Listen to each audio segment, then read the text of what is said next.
Je n'ai jamais imaginé qu'ouvrir ma porte par une aube glaciale d'hiver changerait tout à jamais. Quand les coups ont commencé, faibles et désespérés, j'ai cru que c'était le vent projetant une branche contre le bois. Saint-Monfleur était silencieuse sous -5 degrés, recouverte d'une neige épaisse qui étouffait tous les sons. Personne ne sort par un tel froid. Personne ne devrait se trouver dehors à 4h30 du matin. Mais ces coups insistaient, de plus en plus faibles, comme si celui qui frappait perdait ses dernières forces. Je me suis levée du lit le cœur battant, j'ai enfilé ma robe de chambre en laine épaisse et traversé le salon éclairé seulement par la lumière jaune du réverbère qui entrait par la fenêtre. Mes pieds nus ont touché le parquet glacé tandis qu'une sensation étrange s'emparait de moi, quelque chose entre la peur et l'urgence que je ne parvenais pas à nommer. Quand j'ai ouvert la porte, l'air gelé a envahi ma maison comme une lame, mais ce n'est pas cela qui m'a transpercé. C'est la vision de mes petits-fils, Théo et Jules, debout là dans la neige, tremblant d'une façon qui semblait impossible pour des corps si petits. Ils étaient en pyjama léger, complètement trempés, avec les lèvres violettes et les yeux écarquillés de terreur. Théo tenait la main de son petit frère avec une telle force que ses doigts étaient blancs, et Jules pleurait doucement, des pleurs étouffés qui semblaient avoir été répétés dans le silence, comme s'il avait appris à ne pas faire de bruit. Je n'ai pas réfléchi. J'ai tiré les deux à l'intérieur, fermé la porte et me suis agenouillée devant eux, essayant de comprendre ce que je voyais. Leurs vêtements étaient collés à leur corps par la neige fondue, leurs pieds nus couverts de petites coupures violacées par le froid. Théo a tenté de parler, mais ses dents claquaient tellement que les mots sortaient brisés, incompréhensibles. Jules tremblait simplement, cramponné à moi comme si j'étais la seule chose solide qui restait au monde. J'ai couru chercher des couvertures, allumé le chauffage au maximum et enroulé les deux ensemble pendant que mon esprit luttait pour assimiler ce qui se passait. Il n'habitait pas loin. La maison de Damien, mon fils, se trouvait à près de 3 kilomètres de là, de l'autre côté de la ville. 3 kilomètres. Ses enfants avaient traversé tout Saint-Monfleur, au milieu de la nuit, pieds nus, avec -5 degrés dehors. Comment? Pourquoi? Je me suis agenouillée devant Théo. J'ai tenu son visage glacé entre mes mains et forcé ma voix à sortir calmement, bien que tout mon corps tremblait autant que le sien. « Théo, regarde-moi. Que s'est-il passé? Pourquoi êtes-vous ici comme ça ?» Il a essayé de parler à nouveau, mais sa voix a défailli. Alors Jules, sanglotant encore, a murmuré quelque chose qui m'a fait perdre pied. « Elle nous a enfermés dehors, mamie, dans le garage. Il faisait très froid, on n'en pouvait plus. » J'ai senti mon sang se glacer d'une manière que l'hiver dehors ne pourrait jamais accomplir. Le garage. Il parlait du garage de la maison de Damien, cet espace de béton sans chauffage, sans isolation, où mon fils rangeait de vieux outils et des cartons de déménagement jamais défaits. J'ai imaginé mes petits-fils enfermés là-dedans, dans l'obscurité, écoutant le vent hurler dehors pendant que le froid mordait leur peau fine. « Qui vous a fait ça ?» Ma voix est sortie plus dure que je ne l'aurais voulu, mais je devais savoir. Je devais l'entendre d'eux. Théo a dégluti, ses yeux remplis de larmes qu'il essayait de retenir. Camille, elle a dit qu'on devait apprendre à obéir, qu'on ne pouvait plus rester gâté. Il a marqué une pause, respiré profondément comme s'il rassemblait son courage pour continuer. Elle a fermé la porte à clé. Papa était là. Il n'a rien fait. Les mots de Théo ont résonné en moi comme un coup de poing. Damien était là. Mon fils, le garçon que j'avais élevé seul après avoir perdu mon mari, l'homme que j'avais juré de ne jamais laisser personne blessé, était là et n'a rien fait. Il a laissé ses propres enfants enfermés dans le froid, comme s'ils étaient des chiens qu'on punissait. J'ai respiré profondément, essayant de contrôler la vague de colère et de désespoir qui montait dans ma gorge. Ce n'était pas le moment de m'effondrer. Ces enfants avaient besoin de moi entière, présente, forte. J'ai pris mon téléphone et appelé Édouard Ravel, mon voisin et médecin retraité qui habitait 2 maisons plus loin. Il a répondu à la 3e sonnerie, la voix enrouée de sommeil, mais dès que j'ai expliqué la situation, j'ai entendu le bruit de porte qui s'ouvrait de l'autre côté de la ligne. « Ne les laisse pas dormir encore, Marianne. J'arrive tout de suite. » Édouard est arrivé en moins de 5 minutes, avec sa mallette noire de médecin qu'il n'avait jamais abandonnée, même après sa retraite. Il a examiné les enfants avec l'efficacité de quelqu'un qui a passé des décennies à sauver des vies, vérifiant température, battement cardiaque, respiration. Quand il a terminé, il s'est levé lentement, m'a tiré dans un coin du salon et a dit quelque chose qui a fait trembler mon monde. 40 minutes de plus dehors, Marianne, et il n'aurait pas eu la force de frapper à ta porte. Tu comprends ce que je dis ? 40 minutes. J'ai avalé avec difficulté. 40 minutes. Mes petits-fils étaient à 40 minutes de ne plus jamais frapper à aucune porte. Édouard a serré mon épaule fermement. Tu vas devoir signaler ça. Ce n'est pas une dispute familiale. C'est une question de protection de l'enfance. Si tu ne fais rien et que ça se reproduit. Il n'a pas terminé sa phrase, mais ce n'était pas nécessaire. Je savais exactement ce qu'il voulait dire. Je suis retournée près des enfants qui étaient maintenant enroulés ensemble sur le canapé, sous 3 couvertures, avec des tasses de chocolat chaud dans les mains. Jules s'endormait presque, appuyé sur l'épaule de Théo, qui me regardait avec ses yeux trop fatigués pour un enfant de 13 ans. Il avait peur. Peur de retourner. Peur que je les renvoie. Je me suis assise à côté d'eux, j'ai passé ma main dans les cheveux mouillés de Théo et j'ai promis, doucement, juste pour qu'ils entendent, « Vous ne retournerez pas là-bas, pas tant que je serai en vie. » Théo a laissé échapper un soupir tremblant, comme s'il avait retenu sa respiration pendant des heures, et a finalement laissé couler ses larmes. Jules s'est endormi sur mes genoux, et je suis restée là, regardant ces 2 garçons que j'aimais plus que tout au monde, et j'ai senti quelque chose changer en moi. Ce n'était plus seulement de l'amour, c'était une détermination froide, inébranlable, dont je ne savais pas qu'elle existait. Damien et Camille allaient apprendre que s'en prendre à mes petits-fils était la plus grande erreur qu'ils pouvaient commettre. Je sais que vous vous demandez peut-être comment une grand-mère en arrive là. Comment on laisse les choses aller aussi loin. Mais parfois, la vérité se cache juste sous notre nez, et ce n'est que quand la porte nous claque au visage en pleine nuit qu'on voit ce qui était là depuis toujours. Si vous avez déjà ressenti cela, si vous avez déjà dû protéger quelqu'un que vous aimez contre tout et tous, laissez un commentaire ici en me disant d'où vous m'écoutez. Et si cette histoire touche votre cœur, cliquez sur ce petit bouton « J'aime » parce qu'il y a encore beaucoup de choses que vous devez savoir. Beaucoup de choses. Quand le soleil a commencé à se lever sur Saint-Monfleur, j'étais encore éveillée, assise dans le fauteuil à côté du canapé où mes petits-fils dormaient. Édouard était parti après m'avoir fait promettre que j'appellerais les autorités dès l'aube. J'ai promis. Mais une partie de moi savait que cela allait tout faire exploser. Cela allait dresser mon fils contre moi. Cela allait déchirer notre famille en 2. Mais quand j'ai regardé Théo et Jules, j'ai vu les hématomes fins sur leurs bras que je n'avais pas remarqués auparavant, j'ai vu la façon dont Jules dormait recroquevillé, comme s'il essayait encore de se protéger de quelque chose, et j'ai su que je n'avais pas le choix. À 7h30 du matin, mon téléphone a sonné. C'était Damien. J'ai répondu, et avant même que je puisse dire quoi que ce soit, il a crié de l'autre côté de la ligne « Où sont mes fils ? Qu'est-ce que tu as fait ?» J'ai respiré profondément, essayant de garder mon calme. « Ils sont ici avec moi, et ils sont en sécurité. En sécurité. Tu as enlevé mes fils au milieu de la nuit. Je vais appeler la police, maman. »« Appelle !» Ma voix est sortie plus ferme que je ne l'espérais. Appelle la police et explique-leur pourquoi tes fils ont traversé toute la ville pieds nus, avec moins 5 degrés, en fuyant leur propre maison. Silence de l'autre côté. Un silence lourd, chargé. Puis j'ai entendu la voix de Camille en fond, aiguë et contrôlée. Damien, raccroche. Elle te manipule encore. Quelque chose s'est brisé en moi.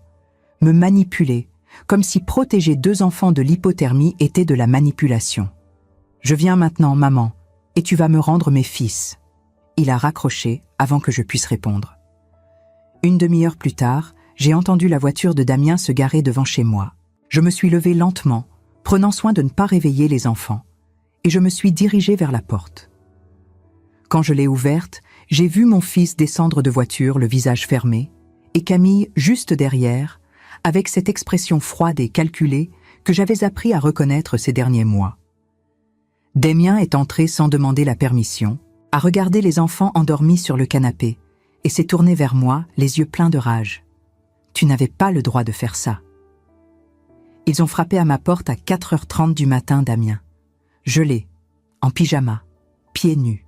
Ma voix tremblait, mais je ne l'ai pas laissé se briser. Quel droit je n'avais pas? Celui de leur sauver la vie? Camille a croisé les bras, sa voix sortant froide comme la glace. Ils se sont enfuis parce que tu les gâtes trop. Tu as toujours fait ça. Tu les laisses croire qu'ils peuvent faire ce qu'ils veulent. Je l'ai regardé, vraiment regardé, et j'ai vu quelque chose qui m'a donné des frissons. Il n'y avait aucune culpabilité dans ses yeux, aucune inquiétude. Seulement de l'irritation d'avoir été contrarié. Tu les as enfermés dans le garage. Ce n'était pas une question. J'ai donné une conséquence appropriée à un comportement inapproprié. Camille n'a pas détourné le regard. Ils doivent apprendre les limites. Les limites? Ma voix est montée pour la première fois. Tu as enfermé 2 enfants dans un garage non chauffé avec -5 degrés dehors. Ce ne sont pas des limites, Camille. C'est de la torture. Damien s'est placé entre nous. Maman, arrête, tu exagères, comme toujours. Et c'est à ce moment-là, en entendant mon propre fils dire que j'exagérais, que j'ai réalisé à quel point il avait changé, à quel point elle l'avait changé. Le Damien que je connaissais n'aurait jamais laissé ses enfants souffrir ainsi. Mais cet homme devant moi, avec ses yeux durs et sa mâchoire serrée, n'était plus le garçon que j'avais élevé. On s'en va. Damien s'est tourné pour prendre les enfants. Non. J'ai bloqué le passage. Ils ne vont nulle part avant que je sois certaine qu'ils sont en sécurité. Tu ne peux pas m'empêcher de prendre mes fils. Si, je peux, et je vais le faire. J'ai respiré profondément. Édouard a tout documenté. L'hypothermie, les hématomes, leur état quand ils sont arrivés ici. Et si vous essayez de les emmener maintenant, j'irai directement à la police. Le visage de Damien est devenu rouge. Tu ne ferais pas ça. Essaie pour voir. Camille a tiré le bras de Damien. Viens, chérie. Laissons-la avec les enfants pour aujourd'hui. Demain, on réglera ça avec notre avocat. Ils sont partis. Mais avant de monter dans la voiture, Camille m'a lancé un regard qui m'a fait sentir un froid différent. Un froid de menace, de promesse de vengeance. J'ai fermé la porte, je me suis appuyée contre elle et j'ai laissé mon corps glisser jusqu'au sol. Mes mains tremblaient. Mon cœur battait si fort que ça faisait mal. Mais quand j'ai regardé mes petits-fils encore endormis sur le canapé, j'ai su que j'avais fait ce qui était juste, même si cela devait me coûter tout. Le lendemain matin, après une nuit blanche passée à veiller sur mes petits-fils endormis, j'ai pris le téléphone d'une main tremblante et j'ai appelé les services sociaux. Ce n'était pas une décision facile. En fait, c'était probablement la décision la plus difficile que j'ai jamais eu à prendre de toute ma vie. Mais après avoir passé ces heures interminables à regarder Théo et Jules dormir, recroquevillés l'un contre l'autre sous 3 couvertures épaisses, comme s'ils craignaient encore le froid même dans la chaleur de mon salon, je savais au plus profond de mon être que je n'avais pas d'autre choix. Chaque fois que l'un d'eux bougeait dans son sommeil, je sursautais, craignant qu'il ne fasse un cauchemar. Et effectivement, vers 5 heures du matin, Jules avait crié dans son sommeil, un cri étouffé qui m'avait glacé le sang. Je m'étais précipitée vers lui, l'avais réveillé doucement, et il m'avait regardé avec des yeux perdus avant de réaliser où il était. « Mamie ?» avait-il murmuré. Je croyais que j'étais encore dans le garage. Ces mots m'avaient confirmé ce que je devais faire. L'assistante sociale qui est venue s'appelait Madame Leclerc, une femme d'une 50aine d'années, au visage doux mais aux yeux perçants qui ne rataient absolument rien. Elle portait un tailleur gris sobre et une écharpe bordeaux. Et elle avait cette manière de vous regarder qui vous donnait l'impression qu'elle pouvait lire à travers vos pensées. Quand je lui ai ouvert la porte, elle m'a serré la main avec fermeté et m'a dit simplement « Madame Vautrin-Delaune, vous avez bien fait d'appeler ». Elle a interrogé Théo et Jules séparément avec une patience infinie qui m'a impressionnée. Elle savait exactement comment parler aux enfants traumatisés, comment poser les questions sans les brusquer, comment créer un espace de sécurité où ils pouvaient enfin dire la vérité sans avoir peur des conséquences. J'entendais leur voix à travers la porte de ma chambre où elle les avait emmenés à tour de rôle. Et même si je ne distinguais pas les mots, Je pouvais sentir dans leurs intonations le poids de ce qu'ils racontaient enfin.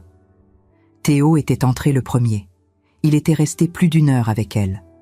Quand il était ressorti, ses yeux étaient rouges, mais il semblait étrangement soulagé, comme si un fardeau immense venait de quitter ses épaules. Il était venu s'asseoir à côté de moi sur le canapé et avait posé sa tête sur mon épaule sans dire un mot. Jules, lui, était plus réticent. Il avait fallu que Théo lui dise que c'était bon, qu'il pouvait parler, que « mamie ne nous renverra pas, je te promets ». Cette phrase m'avait brisé le cœur. Ils avaient tellement peur d'être renvoyés, même après tout ce qu'ils avaient enduré. Quand Madame Leclerc est sortie de la chambre après avoir parlé avec Jules, je pouvais voir dans son expression professionnelle qu'elle était profondément troublée par ce qu'elle venait d'entendre. Elle est venue vers moi, s'est assise dans le fauteuil en face du canapé, a sorti un petit carnet de notes de son sac et m'a regardé droit dans les yeux. « Madame Vautrin-Delaune, ce que vous m'avez décrit au téléphone ce matin correspond exactement à ce que les enfants viennent de me raconter. » En fait, elle a marqué une pause significative. C'est même pire que ce que vous saviez, beaucoup plus grave. Elle a feuilleté ses notes rapidement. Les enfants m'ont parlé de punitions régulières depuis au moins 8 mois. Privation de repas, isolement prolongé, humiliation verbale constante. Ce que vous avez découvert l'autre nuit n'était malheureusement pas un incident isolé. J'ai senti ma gorge se serrer. 8 mois. Mes petits-fils avaient souffert pendant 8 mois et je n'avais rien vu, rien fait. Nous allons ouvrir une enquête officielle immédiatement, a continué Madame Leclerc d'une voix ferme mais compatissante. Je vais contacter le procureur dès cet après-midi. Ce type de maltraitance psychologique et de mise en danger ne peut pas rester sans conséquences. Ces mots auraient dû me soulager, me réconforter même, mais ils m'ont terrifié. Une enquête officielle signifiait que tout allait sortir au grand jour, que tous nos secrets de famille allaient être exposés sous la lumière crue du jugement public. Que Saint-Monfleur, cette petite ville où tout le monde connaît tout le monde et où les ragots se propagent plus vite que le vent d'hiver, allait parler de nous pendant des mois. Que mon fils allait me haïr encore plus qu'il ne me haïssait déjà. Mais surtout, une enquête signifiait que je ne pourrais plus faire marche arrière. Que j'avais franchi une ligne que personne dans notre famille n'avait jamais franchie auparavant. Que j'avais choisi mes petits-fils contre mon propre fils. Quand Théo est venu me prendre la main après le départ de Madame Leclerc et m'a murmuré d'une voix émue « Merci, mamie. Merci de nous croire. J'ai su que malgré toute la douleur à venir, malgré toutes les accusations, malgré la tempête qui allait s'abattre sur nous, j'avais pris la bonne décision. » Les jours suivants ont été un véritable tourbillon, un chaos émotionnel qui m'a submergé. Damien a essayé de me joindre au moins 20 fois par jour, laissant des messages vocaux de plus en plus agressifs sur mon répondeur. Je ne répondais pas, incapable de trouver les mots pour lui expliquer ce qui n'avait pas besoin d'explication. Comment lui dire que j'avais vu ses enfants tremblant de froid et de peur à ma porte? Comment lui faire comprendre qu'il avait échoué dans le rôle le plus fondamental qu'un homme puisse avoir? Camille, de son côté, avait lancé une véritable campagne de communication sur les réseaux sociaux. Elle se présentait comme une mère moderne incomprise, victime d'une belle-mère toxique et jalouse qui ne supportait pas qu'une autre femme élève ses petits-fils. Elle publiait des photos anciennes de Théo et Jules souriant lors de sorties en famille, avec des légendes émotionnelles sur l'amour maternel et les difficultés de l'éducation bienveillante mais ferme. Ces publications généraient des centaines de commentaires de soutien de gens qui ne connaissaient rien à la vérité. Certains de nos voisins, ceux qui ne connaissaient pas toute l'histoire, ceux qui ne savaient que ce que Camille leur montrait, ont commencé à me regarder différemment. Je le voyais dans leurs yeux quand je croisais Madame Dupont à la boulangerie, dans la façon dont Monsieur Laurent détournait le regard quand je passais devant sa maison. Les murmures s'arrêtaient brusquement quand j'entrais dans une pièce. L'atmosphère était devenue étouffante, mais il y avait aussi ceux qui savaient, ceux qui avaient vu des choses qu'ils avaient préféré ignorer jusqu'à présent, ceux dont la conscience commençait à les travailler. Madame Beaumont, qui tenait la boulangerie traditionnelle au coin de la rue des Tilleuls depuis 30 ans, m'a arrêté un matin alors que je faisais des courses avec les garçons. Les enfants étaient occupés à choisir des pains au chocolat dans la vitrine, leur visage enfin détendu, presque heureux. Elle s'est penchée vers moi par-dessus le comptoir et a chuchoté d'une voix chargée de culpabilité. « Marianne, je voulais vous dire quelque chose d'important. Il y a des mois, tard le soir en fermant la boutique, j'ai entendu des cris venant de chez votre fils. Des cris d'enfant, des cris de terreur. J'ai failli appeler la police, mais je me suis dit que ça ne me regardait pas, que toutes les familles ont leurs moments difficiles. » Elle a baissé les yeux, honteuse. J'aurais dû faire quelque chose à l'époque. Je m'en veux terriblement. J'ai senti ma gorge se serrer douloureusement. Vous vous en souvenez de quand c'était exactement? Plusieurs fois, malheureusement. La première fois, c'était en juillet dernier, pendant la canicule, puis en septembre, en octobre. La dernière fois, c'était début janvier, juste avant.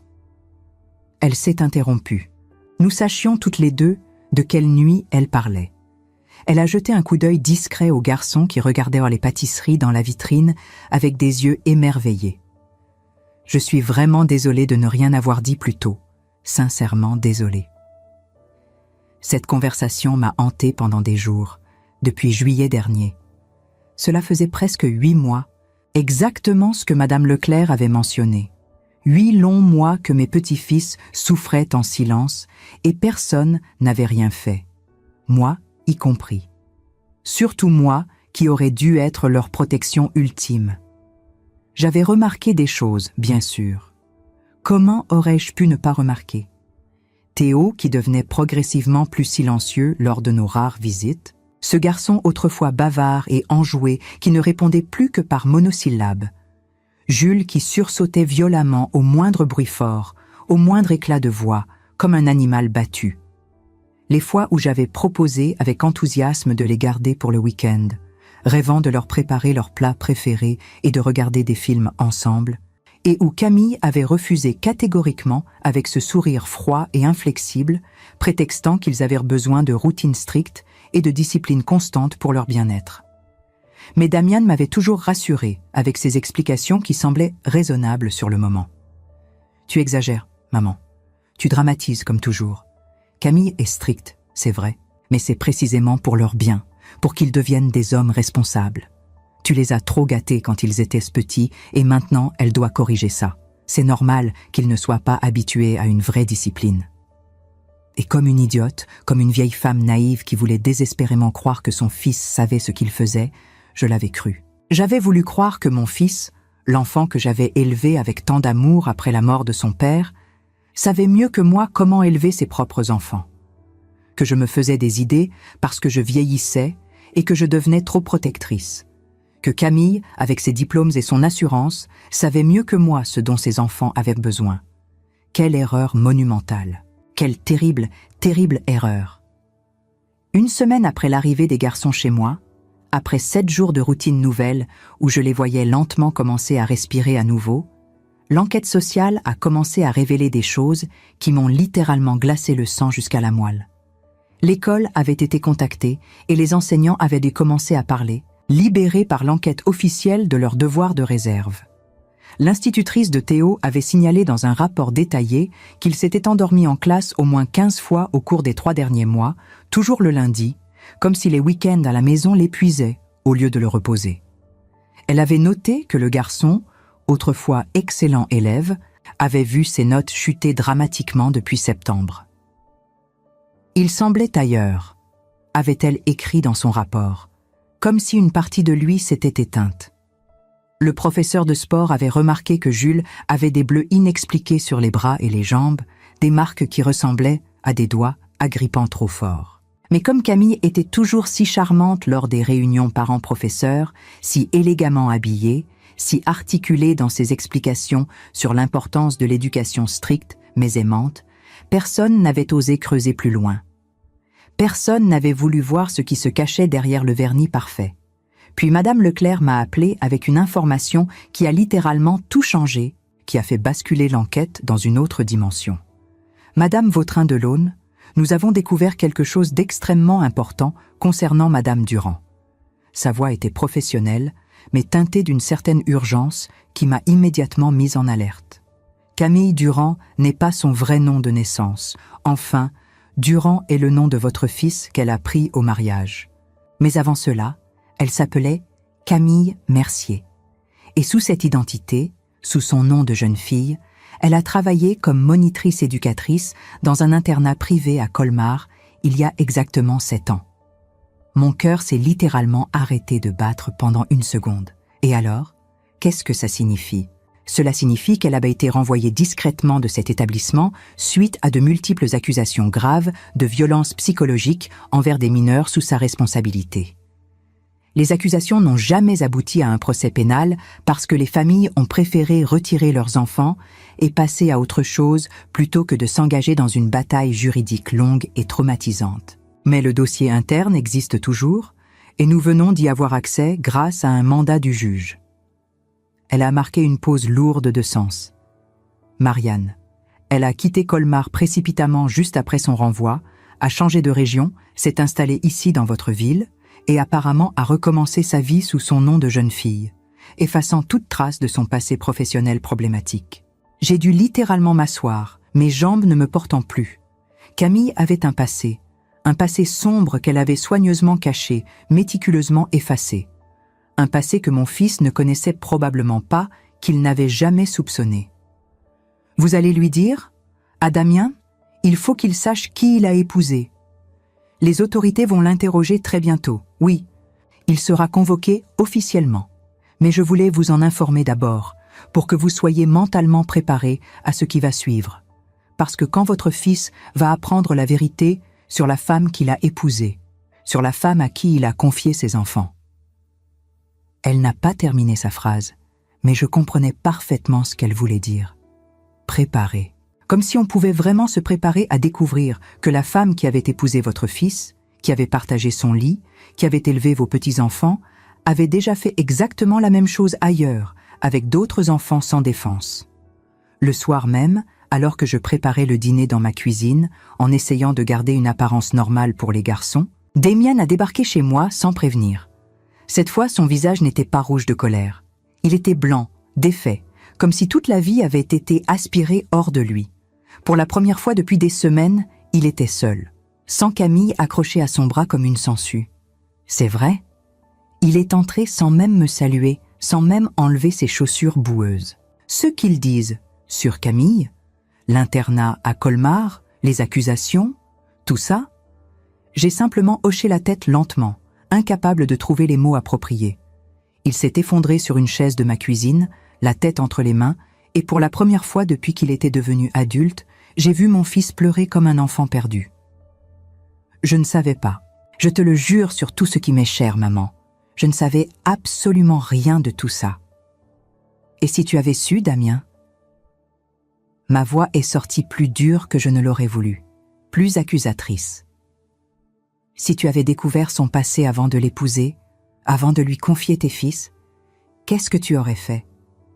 Il a levé les yeux vers moi, et j'ai vu dans son regard quelque chose qui m'a profondément troublée, de l'incertitude, du doute. Je pense que je l'aurais cru quand elle m'aurait expliqué que c'était des malentendus, des exagérations. Et maintenant que tu sais ce qu'elle a fait à tes propres enfants, il m'a regardé avec des yeux remplis de larmes qui débordaient librement sur ses joues. Je ne sais pas, maman, je ne sais plus rien. Cette réponse m'a brisé le cœur d'une manière que je n'aurais jamais cru possible. Mon fils, l'homme qui était censé protéger ses enfants avant tout, avant sa propre vie, avant n'importe quelle femme, ne savait toujours pas s'il aurait choisi ses fils plutôt que sa femme manipulatrice. Où sont-ils ? Il a jeté un coup d'œil inquiet vers l'escalier qui menait aux chambres. Je peux les voir. Ils dorment, et non, tu ne vas pas les réveiller ni monter les voir. Je me suis physiquement placée entre lui et l'escalier. Pas avant que tout ça soit complètement réglé. Pas avant que je sache qu'ils seront vraiment en sécurité. Ce sont mes fils. Sa voix est montée, retrouvant un peu de cette colère qui l'habitait. Et c'est exactement pour ça que tu aurais dû les protéger. Ma propre voix a monté malgré tous mes efforts pour rester calme. Tu étais là, Damien. Tu étais physiquement présent quand elle les a enfermés dans cette garage glaciale. Tu les as entendus pleurer, supplier, et tu n'as rien fait. Tu es resté là comme un lâche pendant que tes propres enfants gelaient à quelques mètres de toi. Il a ouvert la bouche pour répondre, pour se défendre, mais aucun son n'est sorti, parce que c'était la vérité brute, incontestable. parce qu'il savait au plus profond de lui que c'était exactement ce qui s'était passé. Elle m'avait dit. Il s'est arrêté, comme s'il réalisait soudainement à quel point sa défense sonnait pathétique et creuse. Elle m'avait dit que c'était juste pour leur apprendre une petite leçon de discipline, que 5 minutes dans le froid leur feraient du bien, qu'ils comprendraient l'importance de l'obéissance. Je ne savais vraiment pas qu'elle allait les laisser là aussi longtemps. Je pensais qu'elle les ferait rentrer après quelques minutes. 5 minutes ? J'ai senti la rage pure bouillonner en moi comme de la lave. Tu trouves normal, acceptable, de laisser des enfants dehors par moins 5 degrés, même 5 minutes, même une seule minute ? Qu'est-ce qui t'est arrivé, Damien ? Où est passé le père attentionné que tu étais quand ils étaient bébés ? Où est passé l'homme qui passait des nuits entières debout quand ils avaient de la fièvre ? Il n'a rien répondu.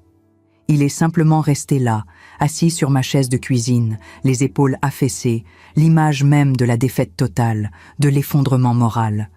Et pour la première fois, depuis le début de ce cauchemar, j'ai ressenti quelque chose qui ressemblait vaguement à de la pitié pour lui. Mais cette pitié fragile était immédiatement écrasée, pulvérisée par la colère immense que j'éprouvais pour ce qu'il avait laissé arriver à ses propres enfants. La police veut m'interroger officiellement demain matin, a-t-il fini par dire d'une voix éteinte. Ils disent que je pourrais être accusé de négligence grave, de non-assistance à personne en danger. C'est exactement ce que tu es. Damien, négligent, complice par ton silence. J'ai détourné le regard, incapable de continuer à voir la déchéance dans ses yeux. Tu as laissé cette femme détruire tes fils petit à petit parce que tu étais trop faible, trop manipulé, trop aveugle pour t'opposer à elle. Il s'est levé brusquement, la chaise raclant bruyamment le sol, le visage soudainement rouge de colère et de honte mêlée. Tu ne comprends pas, Camille. Elle est différente avec moi. Elle me fait sentir important, valorisé. Après la mort de papa, après toutes ces années où j'ai essayé de remplir ce vide immense, j'avais besoin de ça. J'avais désespérément besoin de quelqu'un qui me voit comme un homme fort, capable, respectable. Au prix de tes enfants, j'ai senti les larmes monter, brûlantes et incontrôlables. Tu as sacrifié le bonheur, la sécurité, peut-être même la vie de Théo et Jules pour te sentir important aux yeux d'une manipulatrice, pour satisfaire ton ego fragile. Le silence qui a suivi était absolument assourdissant, chargé de toute la douleur accumulée de notre famille brisée. Damien m'a regardé comme s'il me voyait vraiment, authentiquement, pour la première fois depuis des mois, peut-être même des années, et quelque chose dans ses yeux fatigués s'est irrémédiablement brisé. « Je suis désolé », a-t-il murmuré d'une voix à peine audible avant de partir précipitamment, laissant la porte se refermer doucement derrière lui. Mais les excuses ne suffiraient jamais. Pas cette fois. Pas après tout ce qui s'était passé. L'enquête a révélé bien plus que ce que j'aurais pu imaginer. Les services sociaux ont interrogé les enseignants, les voisins, même le pédiatre des garçons. Chaque témoignage ajoutait une pièce au puzzle horrifiant de ce que Théo et Jules avaient enduré pendant tous ces mois où je croyais naïvement que tout allait bien. Madame Beaumont, la boulangère, n'était pas la seule à avoir entendu des cris. Monsieur Fontaine, qui habitait juste à côté de chez Damien, a admis devant l'assistante sociale avoir vu Camille forcer Jules à rester debout dans le jardin sous la pluie battante l'automne dernier comme punition pour avoir renversé son verre à table. Une simple maladresse d'enfant transformée en supplice.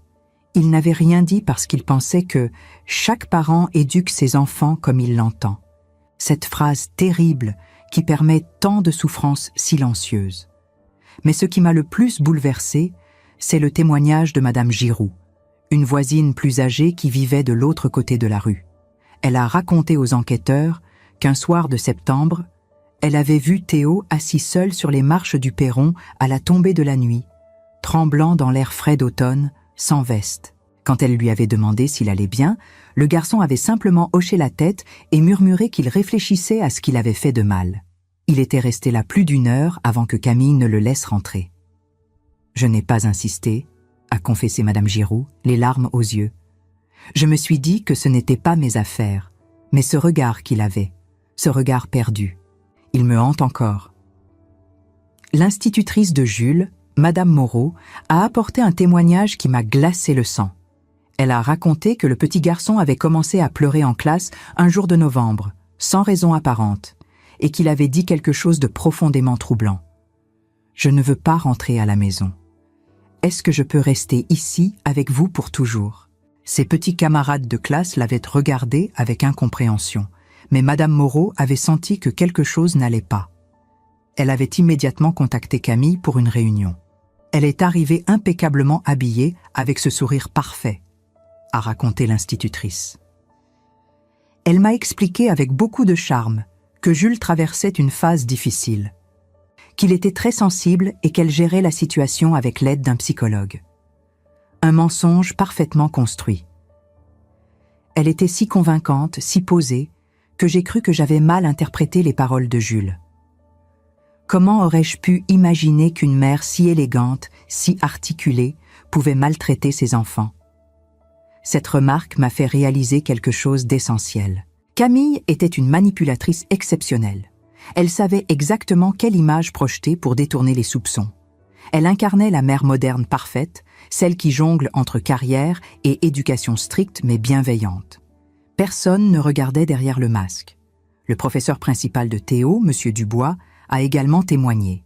Il avait remarqué que le garçon s'endormait régulièrement en classe depuis le début de l'année scolaire, particulièrement les lundis, comme si les week-ends à la maison l'épuisaient au lieu de le reposer.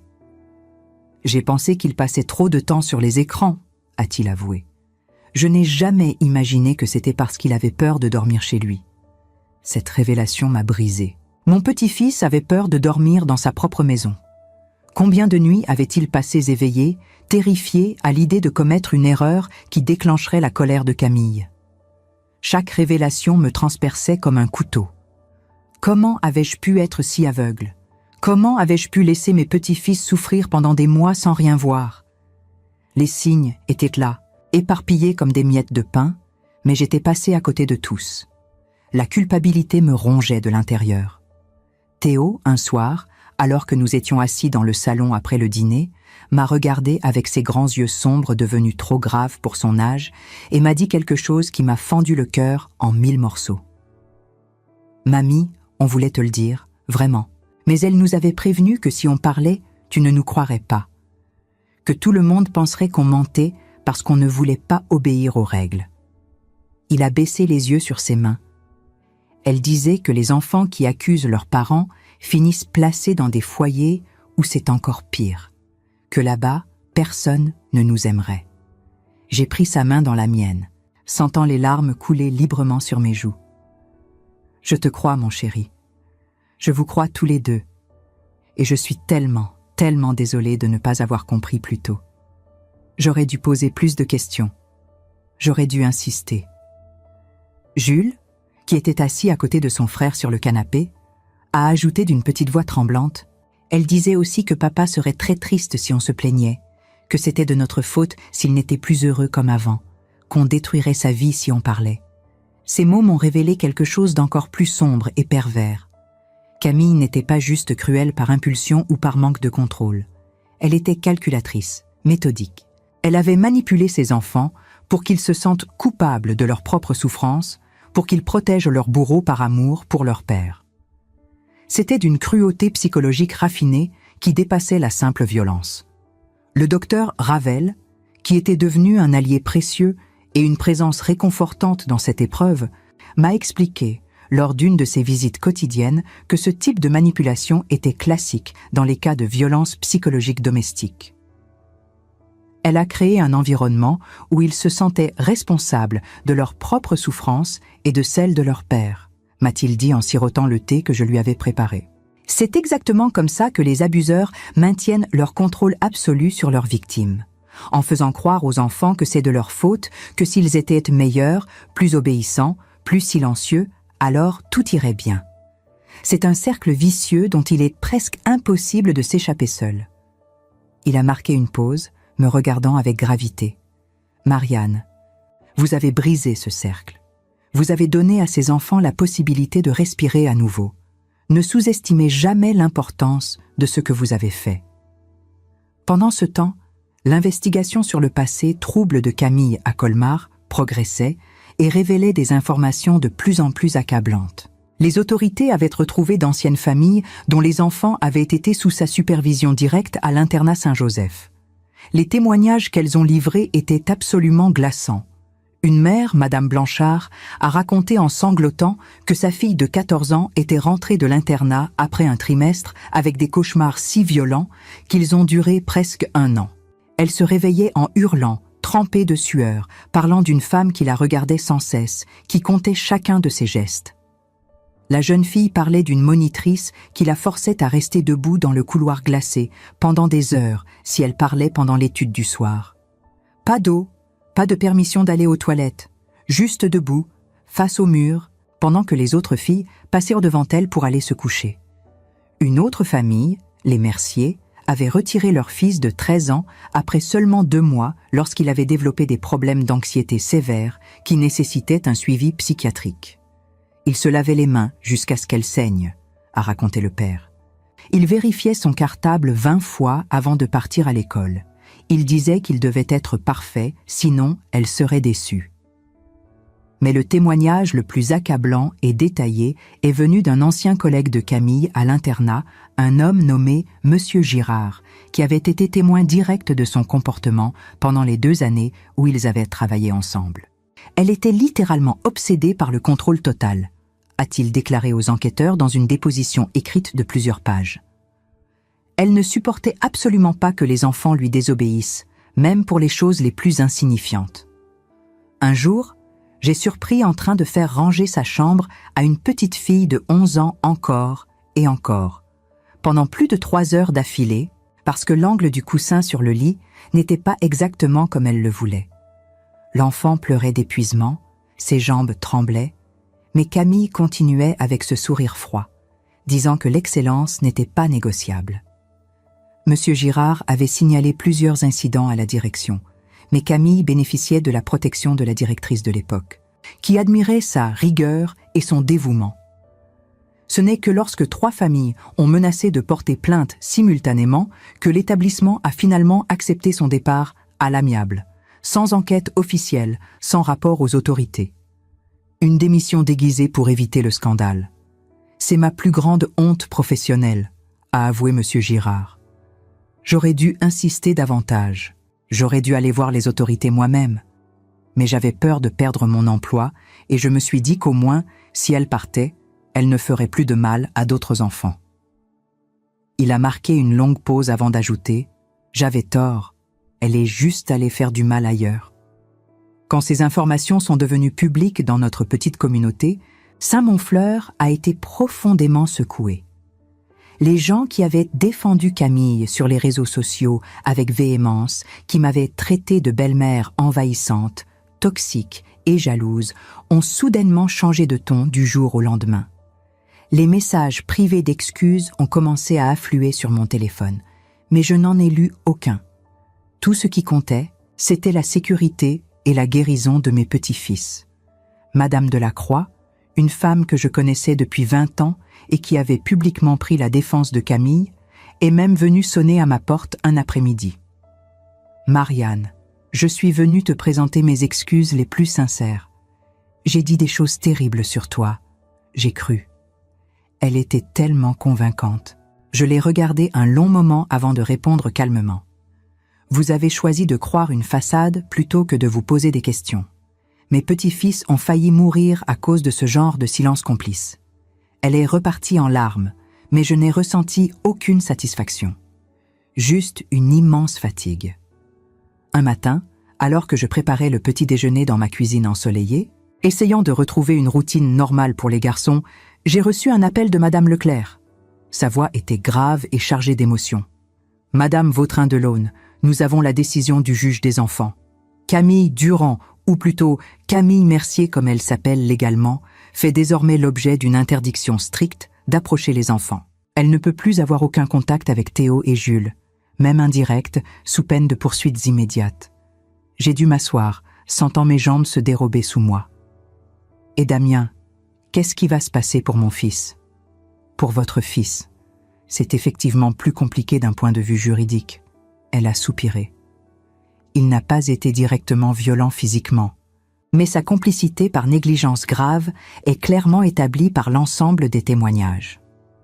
Le juge a ordonné une évaluation psychologique complète et un suivi thérapeutique obligatoire pendant au moins 18 mois. Pour l'instant, ses droits de garde parentale sont entièrement suspendus jusqu'à nouvel ordre. Les enfants restent officiellement avec vous, sous tutelle temporaire avec examen de la situation tous les 3 mois. Théo et Jules, qui avaient entendu des bribes de la conversation depuis le salon où ils faisaient leurs devoirs, sont venus vers moi dès que j'ai raccroché. Théo avait les larmes aux yeux, mélange d'espoir et de peur. « On ne retourne pas là-bas » Sa voix tremblait avec tellement d'espoir que ça m'a brisé à nouveau. « Non, mon chéri, vous restez ici, avec moi, pour aussi longtemps que nécessaire. » Jules s'est littéralement jeté dans mes bras avec une force qui m'a surprise, et Théo a suivi immédiatement. Nous sommes restés là, tous les 3 enlacés au milieu de la cuisine, pleurant des larmes de soulagement et de douleur mêlées, de libération et de cicatrisation qui commençaient enfin. Mais l'histoire était loin d'être terminée. 2 jours plus tard, par un mardi matin pluvieux, Camille a délibérément violé l'ordonnance du tribunal avec une audace qui m'a sidérée. Elle est apparue devant l'école primaire de Jules exactement à l'heure de la sortie des classes. Heureusement, l'institutrice, Madame Moreau, qui avait été informée en détail de la situation et des interdictions légales, a immédiatement fait rentrer Jules à l'intérieur de l'école et appelé simultanément la police et moi. J'ai reçu l'appel paniqué de Madame Moreau alors que j'attendais justement Théo devant son propre collège à l'autre bout de la ville. Mon sang n'a fait qu'un tour. Mon cœur s'est mis à battre si fort que j'entendais le sang battre dans mes oreilles. J'ai expliqué la situation aux surveillants de Théo, l'ai laissé sous sa protection, et j'ai littéralement couru chercher Jules, mes vieilles jambes trouvant une énergie que je ne me connaissais plus. Quand je suis arrivée à l'école primaire, complètement essoufflée, la police était déjà sur place. Camille était menottée à l'arrière du véhicule de police, hurlant d'une voix hystérique qu'elle avait le droit absolu de voir ses enfants. Que j'étais une voleuse manipulatrice, que tout était entièrement de ma faute, que je lui avais volé sa famille. Jules, à travers la fenêtre de sa classe au premier étage, regardait toute la scène avec des yeux terrifiés. Ce regard d'animal traqué que j'avais espéré ne plus jamais revoir sur son visage. Je me suis précipitée à l'intérieur du bâtiment et grimpé les escaliers 4 à 4, malgré mon âge, les pris dans mes bras tremblants et lui ai murmuré encore et encore que tout allait bien, qu'elle ne pouvait plus jamais lui faire de mal, que je le protégerais toujours. Elle criait mon nom, mamie, a-t-il sanglot le procès de Camille Durand, ou plutôt Camille Mercier comme son vrai nom a été rétabli dans les documents officiels, a eu lieu 3 mois plus tard. Le tribunal de grande instance de Dijon était bondé. Les familles de Colmar étaient venues témoigner, les voisins de Saint-Monfleur aussi, et bien sûr, il y avait moi, assise au premier rang, avec Théo et Jules de chaque côté. Les garçons n'ont pas eu à témoigner directement. Le juge avait estimé qu'ils étaient trop jeunes et que les témoignages recueillis par les services sociaux suffisaient. Mais il voulait être là, Théo surtout. Il voulait regarder Camille dans les yeux et lui montrer qu'elle n'avait plus de pouvoir sur lui. L'avocat de Camille a essayé de la présenter comme une femme stricte mais bien intentionnée, victime d'un malentendu. Il a parlé de méthodes éducatives fermes et de malheureuses erreurs de jugement concernant l'incident de la garage. Mais le procureur a démoli cette défense pièce par pièce. Il a présenté les témoignages des familles de Colmar. Il a montré les rapports médicaux de Théo et Jules. Il a fait témoigner le docteur Ravel, qui a expliqué avec précision clinique à quel point les enfants étaient proches de l'hypothermie mortelle quand ils sont arrivés chez moi. 40 minutes de plus, a répété le docteur Ravel, sa voix résonnant dans la salle d'audience, et nous ne serions pas ici aujourd'hui pour parler de violence psychologique. Nous serions en train de juger un double homicide involontaire. J'ai vu Camille pâlir à ces mots, mais elle n'a montré aucun remords. Même quand le juge lui a demandé directement si elle regrettait ses actes, elle a simplement répondu « Je regrette que mes méthodes aient été mal comprises ». Mal comprises, comme si enfermer des enfants dans le froid était une question d'interprétation. Le verdict est tombé un jeudi après-midi. Camille Mercier a été condamnée à 3 ans de prison ferme pour violence psychologique aggravée sur mineur, mise en danger de la vie d'autrui et violation d'ordonnances judiciaires. Elle a également été interdite définitivement d'exercer toute profession en contact avec des mineurs. Quand le juge a prononcé la sentence, j'ai senti Jules presser ma main très fort. Théo, lui, est resté immobile, le regard fixé sur Camille, qui était emmenée hors du tribunal par les gendarmes. « C'est fini ?» Jules m'a chuchoté. « Oui, mon chéri, c'est fini. » Mais il restait encore Damien. Mon fils n'a pas été poursuivi pénalement, mais le juge aux affaires familiales a été clair lors de l'audience concernant ses droits parentaux. Il a été déclaré inapte temporairement à exercer la garde de ses enfants en raison de sa négligence grave et de son incapacité à protéger ses enfants d'un environnement dangereux. Damien a été condamné à suivre une thérapie obligatoire pendant au moins 1 an, ainsi qu'une formation parentale. Ce n'est qu'après évaluation positive par un psychologue et l'accord des services sociaux qu'il pourrait espérer retrouver un droit de visite encadré. La garde complète de Théo et Jules m'a été confiée. À 68 ans, je suis redevenue une mère à plein temps. Les premiers mois ont été difficiles. Les garçons faisaient des cauchemars. Jules sursautait encore au moindre bruit fort. Théo était devenu hyper vigilant, vérifiant constamment que les portes étaient bien verrouillées, que personne ne pouvait entrer. Nous avons commencé une thérapie tous les 3. Le psychologue, Dr Arnaud, m'a expliqué que la reconstruction prendrait du temps. Ces enfants ont été trahis par les personnes censées les protéger, m'a-t-il dit lors d'une de nos sessions. Reconstruire leur confiance en l'adulte, en la famille, en la sécurité même. C'est un processus long. Mais avec de la patience et de l'amour, c'est possible. Et lentement, très lentement, j'ai vu mes petits-fils renaître. Jules a recommencé à rire. Un vrai rire, pas le rire nerveux qu'il avait développé chez Camille. Théo a rejoint l'équipe de football de l'école et s'est fait de nouveaux amis. Les cauchemars sont devenus moins fréquents. Damien, de son côté, travaillait réellement sur lui-même. Il m'envoyait des comptes rendus de ses séances de thérapie, pas parce que je les demandais, mais parce qu'il voulait me montrer qu'il changeait. Il a reconnu publiquement ses erreurs, a divorcé de Camille avant même son procès, et s'est engagé dans un long chemin de reconstruction. 6 mois après le procès, le psychologue a autorisé une première visite encadrée entre Damien et les garçons. Ça s'est passé dans un centre spécialisé avec un superviseur présent. J'ai attendu dans la salle d'attente, le cœur serré. Quand la porte s'est ouverte 1 heure plus tard, j'ai vu Théo et Jules sortir. Ils n'avaient pas l'air traumatisés, juste, prudents. Comment ça s'est passé ? J'ai demandé doucement dans la voiture. Théo a haussé les épaules. Il a pleuré. Il nous a dit qu'il était désolé. Encore et encore. Et vous ? Qu'est-ce que vous lui avez dit ? Qu'on avait besoin de temps ? A répondu Jules. C'est ce que Dr Arnaud nous a appris à dire. J'ai souri tristement. Mes petits-fils, si jeunes, étaient déjà si sages, si forts. Les visites avec Damien ont continué, toujours encadrées, toujours au centre. Petit à petit, j'ai vu quelque chose se reconstruire. Ce n'était pas comme avant, ça ne le serait jamais. Mais c'était quelque chose de nouveau, de plus honnête peut-être. 1 an après cette terrible nuit où les garçons ont frappé à ma porte, nous étions tous assis dans mon salon. Moi, Théo, Jules et même Damien, qui avait obtenu l'autorisation de venir à la maison pour le premier anniversaire de cette nuit qui avait tout changé. Nous n'avions pas prévu de célébration, c'était juste. Un moment de réflexion.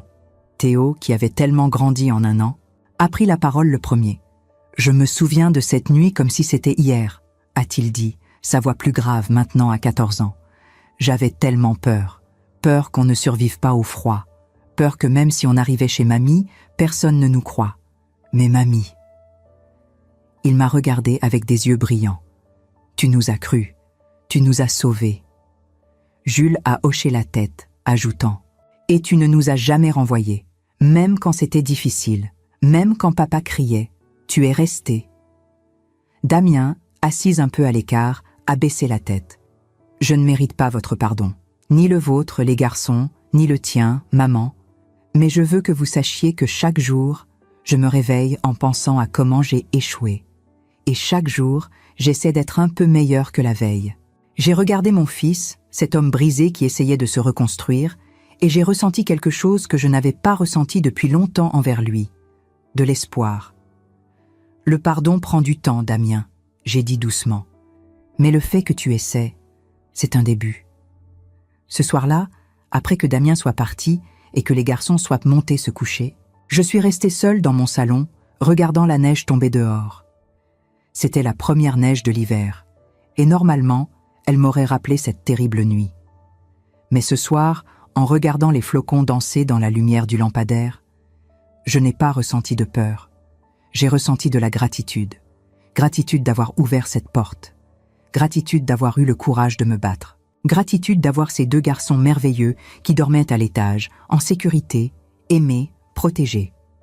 3 semaines plus tard, quelque chose d'inattendu s'est produit. Le maire de Saint-Monfleur m'a contacté pour me dire que la ville voulait me décerner une médaille de courage civil pour avoir protégé mes petits-fils et contribué à révéler un cas de maltraitance qui avait permis d'identifier d'autres victimes.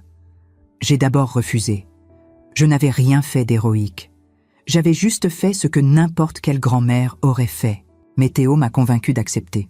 « Mamie, tu dois le faire. Pas pour toi, pour toutes les autres grand-mères qui ont peur de parler. Pour leur montrer qu'elles peuvent se battre. » La cérémonie a eu lieu un samedi matin, dans la salle des fêtes de Saint-Monfleur. Toute la ville était là. Madame Beaumont pleurait dans un mouchoir, le docteur Ravel souriait fièrement, et mes petits-fils, assis au premier rang, me regardaient comme si j'étais leur héroïne. Quand le maire m'a remis la médaille, il a prononcé un discours qui m'a touchée profondément. Marianne Vautrin-Delaune nous rappelle que le courage n'est pas toujours bruyant. Parfois, c'est silencieux. C'est ouvrir sa porte à 4h30 du matin. C'est croire des enfants quand tout le monde vous dit que vous exagérez. C'est tenir bon même quand votre propre famille se retourne contre vous. Ce courage-là, discret mais inébranlable, est celui qui change vraiment les vies. En rentrant à la maison ce jour-là, la médaille dans une petite boîte sur la table de la cuisine, j'ai regardé mes petits-fils jouer dans le jardin enneigé.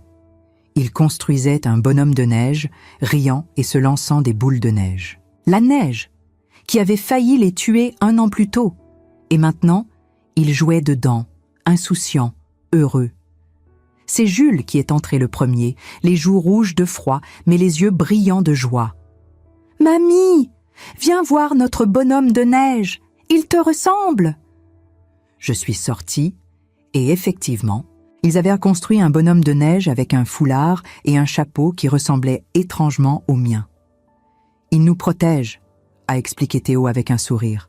« Comme toi. » Et à ce moment-là, debout dans mon jardin avec mes 2 petits-fils qui riaient et jouaient dans la neige, j'ai compris quelque chose de fondamental. La vie nous donne parfois des nuits terribles, des moments où tout semble perdu, des instants où on se demande si on a la force de continuer. Mais elle nous donne aussi des matins où la neige qui a failli tuer devient celle avec laquelle on construit des bonhommes. Des moments où le froid qui a terrorisé devient celui qui fait rougir les joues de rire. Ce n'est pas l'absence de tempête qui fait la force. C'est la capacité de danser sous la neige après l'avoir survécu. Et en regardant Théo et Jules, je savais que nous avions survécu. Plus que ça, nous avions appris à danser de nouveau. Cette nuit de janvier, quand j'ai entendu ces coups à ma porte, j'ai ouvert sans savoir que j'ouvrais aussi sur un nouveau chapitre de nos vies. Un chapitre difficile, douloureux, mais qui nous a menés ici, à ce moment, à cette guérison. Quelques mois plus tard, lors d'une de nos sessions avec Dr Arnaud, il nous a posé une question intéressante. Si vous pouviez revenir en arrière, qu'est-ce que vous changeriez ? Jules a immédiatement répondu « J'aurais parlé plus tôt. J'aurais dit à mamie ce qui se passait. » Théo a réfléchi plus longuement. Moi aussi, mais je ne sais pas si on aurait eu le courage sans cette nuit, sans être poussé à bout. Puis, ils m'ont regardé, attendant ma réponse. J'ai pris une grande inspiration. Je changerais le fait de ne pas avoir vu les signes plus tôt, de ne pas avoir posé les bonnes questions. Mais j'ai pris leurs mains dans les miennes. Cette nuit terrible nous a aussi donné quelque chose. Elle nous a montré notre force. Elle nous a appris qu'on peut survivre aux pires tempêtes si on reste ensemble. Dr Arnaud a souri. C'est exactement ça. La résilience, Ce n'est pas l'absence de traumatisme, c'est la capacité de grandir à travers lui. Aujourd'hui, 2 ans après cette nuit qui a tout changé, Théo et Jules s'épanouissent. Théo est capitaine de son équipe de football et parle d'étudier le droit pour aider les enfants comme nous. Jules veut devenir médecin, inspiré par le docteur Ravel qui lui a sauvé la vie. Damien voit ses fils régulièrement maintenant, sans supervision. Il ne vivra jamais de nouveau avec eux. Le juge a maintenu ma garde complète, mais il a reconstruit une relation avec eux. Une relation différente, plus honnête, où il leur demande pardon chaque jour par ses actions, pas seulement par ses mots. Quant à Camille, elle purge sa peine. J'ai appris qu'elle suit une thérapie en prison, qu'elle commence peut-être à comprendre la gravité de ses actes. Peut-être. Je ne sais pas si je pourrai jamais lui pardonner, mais je ne pense plus à elle avec haine. Juste avec une tristesse infinie pour tous ces enfants qu'elle a blessés. Un soir, alors que je bordais Jules, qui avait maintenant 13 ans, il m'a posé une question qui m'a surprise. « Mamie, est-ce que tu regrettes de nous avoir ouvert la porte cette nuit-là ? Ça t'a causé tellement de problèmes. » J'ai caressé ses cheveux et j'ai souri. « Mon chéri, ouvrir cette porte a été la chose la plus facile que j'ai jamais faite. Ce qui a suivi était difficile, oui. Mais vous deux ?» J'ai senti les larmes monter. « Vous êtes la raison pour laquelle je me lève chaque matin. Vous êtes ma plus grande fierté. Alors non, je ne regrette rien. » Il m'a serré fort dans ses bras. « Je t'aime, mamie Marianne. Je t'aime aussi, mon trésor. » Cette nuit-là, après que les garçons se soient endormis, je suis descendue dans mon salon et j'ai regardé la médaille que la ville m'avait donnée. Elle brillait doucement dans la lumière de la lampe. Mais ce n'est pas cette médaille qui me rend fière. C'est le rire de Théo quand il marque un but au football. C'est la curiosité de Jules quand il me pose des questions sur le corps humain. C'est leur capacité à faire confiance de nouveau, à aimer de nouveau, malgré ce qu'ils ont vécu. Ça, c'est ma vraie médaille. Leur guérison, leur joie retrouvée. Et si je devais laisser un message à toutes les grand-mères, tous les grands-parents qui lisent cette histoire, ce serait celui-ci. Ne détournez jamais le regard. Ne vous dites jamais que vous exagérez. Si votre instinct vous dit que quelque chose ne va pas, écoutez-le. Même si cela signifie se mettre sa propre famille à dos. Même si cela signifie être jugée, critiquée, incomprise. Parce qu'un enfant qui souffre n'a pas besoin qu'on soit prudent. Il a besoin qu'on soit courageux. Et parfois, le courage commence simplement par ouvrir une porte à 4h30 du matin et ne jamais, jamais la refermer sur ceux qui ont besoin de vous. Voilà, c'est mon histoire, notre histoire. Celle d'une nuit qui a tout changé, d'une porte qui s'est ouverte au moment où 2 petits êtres tremblants avaient le plus besoin qu'elle s'ouvre. Je ne sais pas ce que vous ressentez en ce moment, après avoir écouté tout ce récit. Peut-être que vos mains tremblent un peu, comme les miennes tremblaient cette nuit-là. Peut-être que quelque chose en vous s'est réveillé, un souvenir enfoui, une situation que vous avez vécue, ou pire encore, une situation que vous vivez en ce moment même sans oser en parler. Ce que je sais, c'est que nous sommes nombreuses à avoir été confrontées à ces choix impossibles. Ces moments où on doit choisir entre la paix familiale et la protection de ceux qu'on aime. Ces instants où tout le monde vous dit que vous exagérez, que vous dramatisez, que vous êtes trop protectrice. Mais au fond de votre cœur, vous savez. Vous savez qu'il y a quelque chose qui ne va pas. Pendant des mois, j'ai douté de moi-même. Je me disais que j'étais peut-être devenue cette belle-mère envahissante dont tout le monde parle. Que Camille avait peut-être raison, que j'avais trop gâté mes petits-fils, que mon fils savait mieux que moi comment élever ses enfants. Le doute est une arme terrible, vous savez. Il nous paralyse exactement au moment où nous devrions agir. Mais cette nuit-là, quand j'ai ouvert ma porte et que j'ai vu ces 2 petits corps tremblants dans la neige, tout le doute s'est évaporé. Il n'y avait plus de place pour l'hésitation. Il n'y avait que l'urgence absolue de protéger, de réchauffer, de sauver. Je me demande souvent ce qui se serait passé si j'avais continué à douter, si j'avais cru Damien quand il me disait que tout allait bien, si j'avais accepté les sourires froids de Camille sans poser de questions. Combien de temps mes petits-fils auraient-ils encore tenu? Combien de nuits glacées? Combien d'humiliations silencieuses? Cette pensée me hante, mais elle me rappelle aussi pourquoi j'ai partagé cette histoire avec vous aujourd'hui. Parce que quelque part, en France, en Algérie, au Québec, en Belgique. Partout où vous m'écoutez en ce moment, il y a peut-être une grand-mère qui doute. Une grand-mère qui sent que quelque chose ne va pas, mais qui a peur de briser sa famille en parlant. Si c'est vous, si vous êtes cette personne, je veux que vous entendiez ceci très clairement. Votre instinct ne vous trompe pas. Ces signes que vous voyez, ces changements subtils chez vos petits-enfants, ce malaise que vous ressentez quand vous les voyez, tout cela a une raison d'être. Ne laissez personne vous convaincre que vous imaginez des choses. Alors je vous pose cette question, à vous qui m'écoutez maintenant. Auriez-vous fait la même chose que moi? Auriez-vous eu le courage d'ouvrir cette porte, sachant que derrière elle se trouvaient non seulement 2 enfants gelés, mais aussi une tempête familiale qui allait tout déchirer? Je veux que vous me le disiez. Pas pour me rassurer, pas pour me féliciter, mais parce que vos histoires comptent. Parce que vos expériences peuvent aider quelqu'un d'autre qui traverse la même épreuve en silence. Écrivez-moi dans les commentaires d'où vous m'écoutez. De quelle ville, de quel pays. Racontez-moi si vous avez déjà dû faire face à un choix similaire. Dites-moi ce que cette histoire a réveillé en vous. Certaines d'entre vous ont peut-être vécu pire. D'autres ont peut-être réussi à intervenir plus tôt. Quelques-unes portent encore le poids d'avoir gardé le silence trop longtemps. Toutes ces histoires méritent d'être entendues. Toutes ces voix méritent de s'exprimer. Et si vous connaissez quelqu'un qui pourrait avoir besoin d'entendre ce message, quelqu'un qui doute, qui hésite, qui a peur de parler, partagez cette histoire avec cette personne.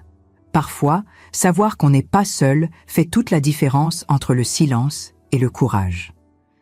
Avant de vous quitter, je veux vous demander quelque chose d'important. Si cette histoire vous a touché, si elle a fait vibrer quelque chose au fond de votre cœur, abonnez-vous à cette chaîne.